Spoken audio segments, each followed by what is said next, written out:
Welcome to the New York Stock Exchange. Well, I think we better be getting on over to the exchange. In 1982, the SEC under Reagan passed Rule 10b-18, which permitted corporations to buy back shares.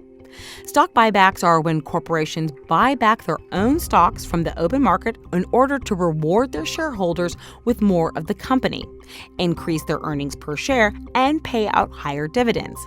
Buybacks surged after Reagan and didn't stop.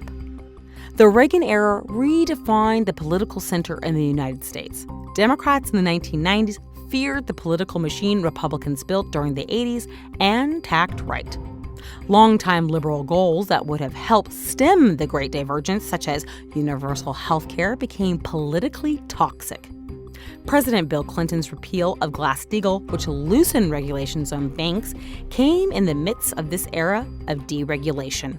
And I've looked at some of the testimony here today, and I know that a lot of people here will talk about things that they're trying to do to prevent foreclosures and things that stem from predatory lending and trying to address the whole payday loan situation. So I appreciate your efforts to examine the challenges facing America's cities, and I think the timely issue of predatory lending is an excellent place to start. From there, we had the 2004 Bush tax cuts, which further contributed to income inequality. The windfalls corporations received went straight to stock buybacks rather than raising employee wages.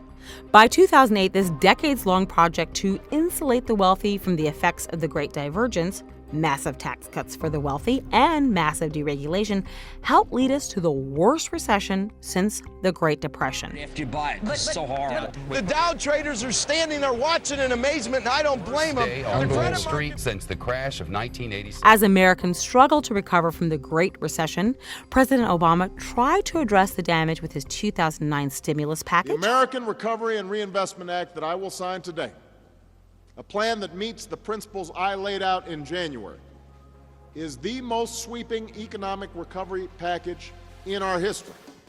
Allowing the Bush tax cuts to expire, passing the Affordable Care Act, and implementing sweeping civil rights protections. But as we've seen, the conservative movement lashed back.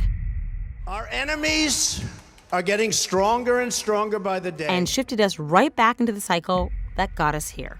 Donald J. Trump tapped into the darkest impulses of decades-old Southern strategy and rode a wave of racial resentment and economic scapegoating to the White House. Blood and soil! Blood and soil! Blood and soil! The Trump tax plan that went into effect earlier this year sold average Americans on seeing more money in their paychecks and the promise of improved wages. And they'll make much more money than they would have ever made.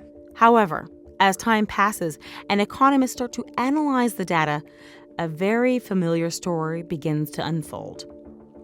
Trump's tax plan cut the corporate tax from 35% to just 21%.